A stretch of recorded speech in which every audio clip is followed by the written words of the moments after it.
प्रदीप और शिवानी की शादी एक दिन पहले यानी कि 7 मार्च 2025 दिन शुक्रवार को हुई थी और दोनों ही इस शादी से बहुत खुश थे। अगले दिन 8 मार्च को शिवानी विदा होती है और अपने ससुराल पहुंच जाती है। जब वह अपने ससुराल पहुंचती है तो वहां पर चारों ओर खुशी का माहौल था। 4 बजे तक पूजा कार्यक्रम चलता रहता है और इसके बाद घर की महिलाएं पड़ोसी महिलाओं को बुला करके घर में गाना बजाना करती हैं और जश्न मनाती हैं। रात करीब 12 बजे के आसपास शिवानी और प्रदीप अपने कमरे में चले जाते हैं और आज की रात दोनों के जीवन की बहुत इंपॉर्टेंट रात थी।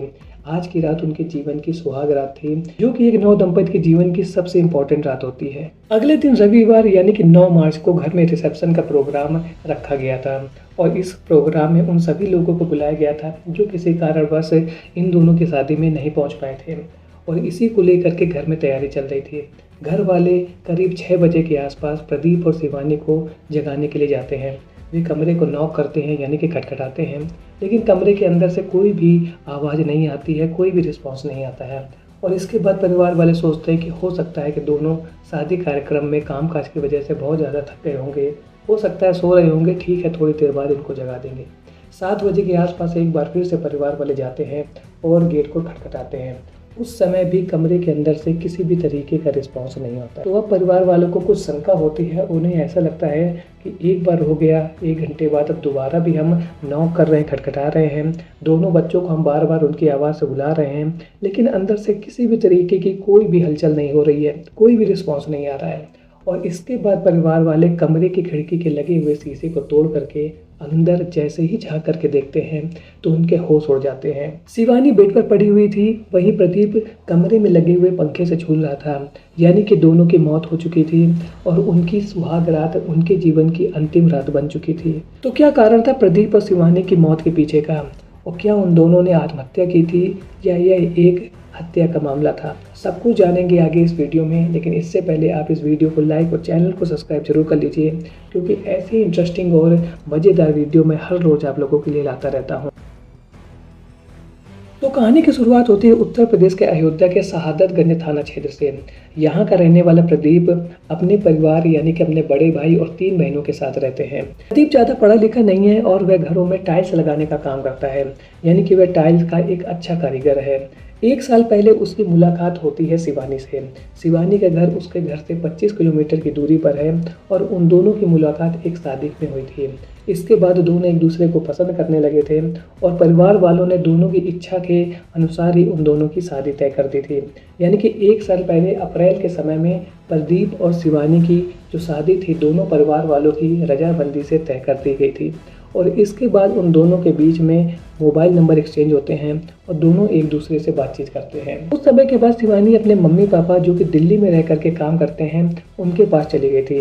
यानी कि प्रेजेंट टाइम में शिवानी का जो परिवार था वो दिल्ली में रह करके काम कर रहा था और वहीं पर वे पैसे कमा रहे थे और अपने परिवार को पाल रहे थे। यानी कि प्रदीप अयोध्या में रह रहा था, वहीं शिवानी दिल्ली में रह रही थी और उनके बीच में फ़ोन पर अक्सर बातचीत होती रहती थी। पिछले साल अक्टूबर 2024 में उनकी शादी की तारीख तय कर दी गई थी और ये तारीख निकली थी 7 मार्च 2025 की। और इस तारीख के बारे में प्रदीप ने ही कहा था कि इससे पहले जो भी लगन बनता है उसमें हम दोनों की शादी तय कर दी जाए। और प्रदीप की इच्छा के अनुसार 7 मार्च 2025 को उन दोनों की शादी तय कर दी गई थी। अक्टूबर 2024 में तय की गई तारीखों का समय अब आ चुका था। 7 मार्च 2025 को शिवानी का परिवार दिल्ली से अपने घर दिल्ली सराय आ जाता है और यहीं से ही शिवानी के परिवार वाले उसकी शादी करने वाले थे। 7 मार्च 2025 को प्रदीप के परिवार वाले बारात लेकर के शिवानी के घर में पहुंचते हैं और वहां पर बहुत धूमधाम से दोनों की शादी होती है। और अगले दिन 8 मार्च को शिवानी 11 बजे के आसपास अपने ससुराल के लिए विदा हो जाती है। जैसे ही वो अपने घर पर पहुंचती है पूरा परिवार उसका बहुत अच्छे से स्वागत करता है, क्योंकि पूरे परिवार वाले इस शादी से बहुत खुश थे। और दूसरी ओर प्रदीप और शिवानी भी बहुत ज़्यादा खुश थे, क्योंकि उन दोनों के बीच में लंबे समय से बातचीत हो रही थी और दोनों एक दूसरे को बहुत पसंद करते थे। इसके बाद 4 बजे तक घर में पूजा कार्यक्रम चलता है और इसके बाद घर की महिलाएं अपने आस पड़ोस के महिलाओं को बुला करके घर में गाना बजाने का कार्यक्रम करती हैं और वो कार्यक्रम रात में 11 बजे के आसपास चलता है। इसके बाद वही 12 बजे के आसपास प्रदीप और शिवानी अपने कमरे में चले जाते हैं और ये वही कमरा था जिसको प्रदीप ने बहुत ही अच्छी तरीके से तैयार किया था। इस कमरे में प्रदीप ने खुद टाइल्स लगाई थी और उसने हर उस बात का ध्यान रखा था जो उसको अपने दाम्पत्य जीवन को शुरू करने के लिए चाहिए थी। यानी कि प्रदीप ने बहुत अच्छी तरीके से अपने कमरे को सजाया था। 9 मार्च 2025 दिन रविवार को सुबह 6 बजे परिवार के बच्चे पहुंचते हैं और गेट को खटखटाते हैं और कहते हैं कि भैया उठ जाइए। जब वो गेट को खटखटाते हैं, अंदर से कोई भी रिस्पॉन्स नहीं आता है, तो वो लोग ये समझते हैं कि हो सकता है कि भैया और भाभी थक गए होंगे, इस वजह से वो नहीं उठ रहे हैं। ठीक है, अभी 6 बजे हुए हैं, थोड़ी देर बाद आकर के हम उनको एक बार फिर से जगाएंगे। 7 बजे के आसपास एक बार फिर से परिवार वाले उनके गेट को नॉक करते हैं, लेकिन फिर भी अंदर से कोई भी रिस्पॉन्स नहीं आता है। इसके बाद उनको कुछ शंका होती है कि 2 बार खटखटाने के बावजूद भी प्रदीप और शिवानी किसी भी तरीके की हलचल नहीं दिखा रहे हैं। उनके बीच में कोई बातचीत नहीं हो रही है, ना ही कोई कमरे के अंदर से आवाज़ आ रही है, क्योंकि प्रदीप एक अच्छा लड़का था और वो जब भी उसके परिवार वाले उसको बुलाते थे तो वो तुरंत रिस्पॉन्स करता था। यानी कि वो एक अच्छा लड़का था और अपने परिवार वालों की बात मानता था। ऐसी स्थिति देखने के बाद जो घर के लोगों थे उनको कुछ शंका होती है और इसके बाद वे कमरे में बनी हुई खिड़की के कांच को तोड़ करके जैसे ही अंदर झांकते हैं तो उनके पैरों तले की ज़मीन खिसक जाती है। अंदर उनकी नज़र पड़ती है कि बेड पर शिवानी पड़ी हुई है। वहीं प्रदीप कमरे से लगे हुए पंखे से झूल रहा है। जैसे ही परिवार वाले ये नज़ारा देखते हैं वो तुरंत कमरे के गेट को तोड़ देते हैं और दोनों को ले करके पहुंचते हैं अस्पताल में। इसके बाद परिवार वाले पुलिस वालों को इन्फॉर्म करते हैं और पुलिस वाले अपने साथ फॉरेंसिक टीम ले करके वहां पहुंचते हैं और क्राइम सीन को मुआयना करते हैं और उसको सीज कर देते हैं और प्रदीप और शिवानी की डेड बॉडी को अपने कब्जे में ले करके पोस्टमार्टम के लिए भेज देते हैं। इसके बाद पुलिस वाले परिवार वालों से पूछते हैं कि ये घटना कैसे हुई और आप लोगों को क्या इसके बारे में कुछ पता चला। तो परिवार वाले पुलिस वालों को बताते हैं कि हमको तो ना तो कमरे के अंदर से किसी भी तरीके की आवाज़ आई और ना ही हमें ऐसा कुछ लगा कि कमरे के अंदर ऐसा कुछ हुआ है। यदि कोई व्यक्ति किसी को मारेगा तो 100% अंदर शोरगुल तो जरूर मचेगा, लेकिन इस तरीके की कोई भी आवाज़ नहीं आई। जब प्रदीप और शिवानी अपने कमरे के अंदर गए थे तो उस समय घर में कम से कम 20 लोग थे और 20 लोगों में से किसी ने भी किसी भी तरीके की आवाज़ नहीं सुनी।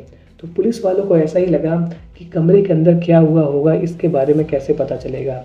और अब पुलिस वाले वेट कर रहे थे पोस्टमार्टम रिपोर्ट का। पोस्टमार्टम रिपोर्ट के आने से पहले पुलिस वाले क्राइम सीन का मुआयना करते हैं और चेक करते हैं कि कमरे के अंदर दोनों के मोबाइल या दूसरा सामान कुछ अवेलेबल है कि नहीं।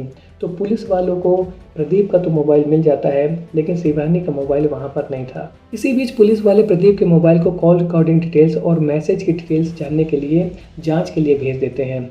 इसके बाद जब पोस्टमार्टम रिपोर्ट आती है तब पुलिस वालों को पता चलता है क्या हुआ था उस रूम के अंदर। पोस्टमार्टम रिपोर्ट से पता चलता है कि शिवानी की हत्या गला दबा करके की गई थी और उसकी हत्या का टाइम लगभग 3 बजे के आसपास था। वहीं प्रदीप की डेथ शिवानी की डेथ के लगभग 1 घंटे बाद हुई। यानी कि ऐसा लग रहा है कि पहले प्रदीप ने शिवानी का गला दबा करके हत्या कर दी और इसके बाद वह 1 घंटे तक उसकी डेड बॉडी के आसपास बैठा रहा और यही सोचता रहा कि उसे आगे क्या करना है। और जब उसे कुछ भी नहीं समझ में आया तो इसके बाद उसने कमरे में लगे हुए पंखे से साड़ी फंसा करके फांसी लगा ली। पोस्टमार्टम रिपोर्ट से पुलिस को आगे यह भी पता चला कि उन दोनों के बीच में इस घटना के होने से पहले फिजिकल रिलेशन भी बने थे। इसके बाद पुलिस यह सोचने लगी कि यदि कोई व्यक्ति किसी का गला दबाएगा तो वह चिल्लाएगा जरूर। पुलिस को यह लग रहा है कि जब उनके बीच में किसी बात को लेकर के झगड़ा हुआ था तो उसके बाद यह झगड़ा शांत भी हो गया था। इसके बाद हो सकता है उनके बीच में फिजिकल रिलेशन बना होगा और उसके बाद शिवानी सो गई, लेकिन प्रदीप सोया नहीं था और वह जग रहा था और इसी बीच उसके दिमाग में कुछ ठनकता है और वह शिवानी की गला दबा करके हत्या कर देता है। अब पुलिस इस बारे में जानने की कोशिश कर रही थी कि उनके बीच में झगड़े का कारण क्या था, क्योंकि शिवानी और प्रदीप एक दूसरे को पहले से जानते थे और आज की रात उनकी पहली रात थी, यानी कि सुहाग रात थी। तो ऐसे समय पर पति पत्नी के बीच में झगड़े होने के चांसेस तो 0 बराबर होते हैं। और इसी बीच आ जाती है प्रदीप के मोबाइल की कॉल डिटेल्स और मैसेज की डिटेल्स। मैसेज के डिटेल से पुलिस को यह पता चलता है कि करीब 11 बजे के आसपास प्रदीप के मोबाइल में एक ऐसा मैसेज आया था जिसमें शिवानी के पास्ट के बारे में कुछ प्रश्न पूछे गए थे या उसके बारे में कुछ बताया गया था और इन्हीं क्वेश्चन को लेकर के प्रदीप और शिवानी के बीच में बातचीत होती है और शायद वो बाद में झगड़े में तब्दील हो गई थी। लेकिन जब पुलिस ने इस मामले में आगे जांच की तो पुलिस को ऐसा भी लग रहा है कि यह मैसेज किसी और ने नहीं बल्कि प्रदीप ने अपने किसी दूसरे मोबाइल से अपने इस मोबाइल में भेजा था और वह शायद यह जानना चाहता था कि शिवानी का पास्ट क्या है। यानी कि वो इस मैसेज के जरिए शिवानी से यह क्वेश्चन कर रहा था कि देखो मेरे पास यह मैसेज आया है तुम्हारे पास्ट को लेकर के, अब तुम ये बताओ कि तुम्हारे पास्ट के बारे में क्या है। और शायद शिवानी इस मैसेज के बारे में कुछ भी समझ नहीं पाई थी, जिसके बाद उनके बीच में शायद झगड़ा हो जाता है और उसी को लेकर के प्रदीप ने सबसे पहले शिवानी की हत्या कर दी और उसके बाद खुद भी फांसी से झूल गया। प्रदीप के दूसरे मोबाइल के बारे में जब परिवार वालों को पता चला तो उन्होंने यही कहा कि प्रदीप के पास तो एक ही मोबाइल था, हो सकता है उसके बाद कोई दूसरा मोबाइल हो, या ये भी हो सकता है किसी तीसरे व्यक्ति ने यह मैसेज भेजा हो। और इसको लेकर के अभी पुलिस और परिवार वालों के बीच में कोई क्लियर आंसर नहीं मिल पा रहा है। यानी कि सभी अभी शॉक्ड हैं कि यह क्या थ्योरी एक के बाद एक निकल करके सामने आ रही है। वैसे इस मामले पर पुलिस लगातार इन्वेस्टिगेशन कर रही है और आगे जो कुछ भी पता चलेगा उसको मैं आपको अगले वीडियो में फिर से बताऊंगा। तो आज का वीडियो आपको कैसा लगा कमेंट सेक्शन में ज़रूर बताइएगा।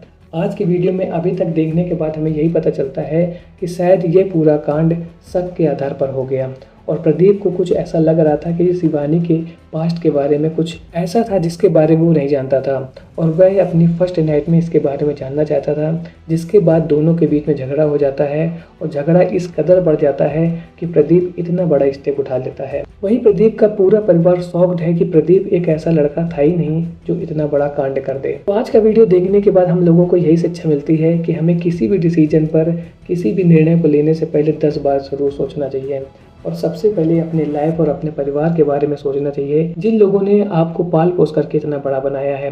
क्योंकि आप यदि एक छोटा सा भी गलत डिसीजन ले लेते हैं तो उसके रिजल्ट आपके साथ साथ आपके परिवार वालों को बहुत ज़्यादा नुकसान पहुंचा जाते हैं, शायद जिसकी भरपाई भविष्य में कभी की नहीं जा सकती है, जैसा कि प्रदीप और शिवानी के साथ हुआ है। आज का वीडियो आपको कैसा लगा कमेंट सेक्शन में ज़रूर बताएं। मिलता हूँ ऐसे एक और नए इंटरेस्टिंग वीडियो में, तब तक के लिए थैंक्स फॉर वॉचिंग।